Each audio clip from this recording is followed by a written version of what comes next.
Hello বন্ধুরা, হরষিত bike রিপেয়ারে আপনাদের সবাইকে স্বাগত। চলে এসেছে একটা নতুন ভিডিও নিয়ে। তো ভিডিওটা হচ্ছে SP9 BS6 fuel filter change. তো কীভাবে ফুয়েল ফিল্টার চেঞ্জ করবো সেটাই দেখাবো। তো প্রথমে ট্যাঙ্কি খুলে তেলগুলো সব বের করে নিয়েছি। এবারে এই যে ইঞ্জেক্টর মোটরের মধ্যে ফুয়েল ফিল্টার আছে, এই মুখটা এটি।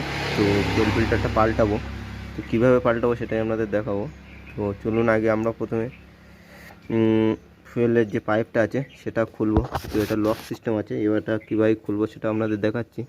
তো এটা যেটা আছে, এই যে লকটা, এটা ঠিক এরকমভাবে চাপ দেবো, দেওয়ার পরে বসে যাবে। দেওয়ার পরে ঠিক এইভাবেই স্ক্রু ড্রাইভার দিয়ে করবো, দিলে খুলে যাবে। তো এই যে আমরা খুলে নিয়েছি, নিয়ে এবার হাত দিয়ে টান দেবো, বেরিয়ে যাবে। এই যে ফুয়েল ফিল্টার পাইপ বেরিয়ে গেছে। এবারে এই যে জ্যাকটা আছে, ইঞ্জেক্টর যে জ্যাকটা, সেটা বের করব। ওই সাইডে লক আছে, লকটা চাপ দিয়ে বের করে নেবো, বেরিয়ে গেছে।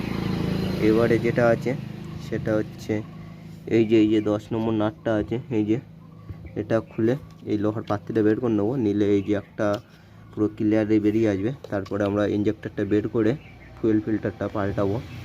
তো চলুন আগে এই নাটটা খুলে, এই যে এই 10 নম্বর নাটটা আছে, এটা খুলে এটা এই লোহার গার্ডটা বের করে নিই। তো আপনারা দেখতে পাচ্ছেন এই যে গার্ড বের করে নিয়েছি। এবার ইঞ্জেক্টর মোটরটা ফুল বের করব। তো এইভাবে ঠিক আস্তে করে টান দেবো, দিলে বেরিয়ে আসবে। এই যে বেরিয়ে এসছে, এটা হচ্ছে ইঞ্জেক্টর মোটর। এবার যে ফিল্টারটা আছে সেটা এই যে এর মধ্যে আছে, এবার এটা বের করব। তো কীভাবে বের করবো সেটা দেখাবো। তো এটার এই যে উপরে যে কাভারটা আছে, এই কাভারটা প্রথমে খুলে নেব। লক করা আছে সব, এই লকগুলো প্রথমে খুলে নেব, নিয়ে তারপরে ফিল্টারটা বের করব। তো আমরা কভারটা খুলে নিয়েছি, নেওয়ার পরে এবারে ফিল্টারটা বের করব। তো ফিল্টারটা বের করার জন্য উপরে 3টে লক আছে, লক 3টে হালকা স্ক্রুড্রাইভার দিয়ে চাপ দিয়ে বের করে নিয়ে তারপরে আমরা দেখতে পাচ্ছেন ওই যে পেট্রোল ফিল্টার, ওটা বের করে এই যে এটা এবার নতুন ফিল্টার লাগাবো। তো পরের ভিডিওটাতে পেয়ে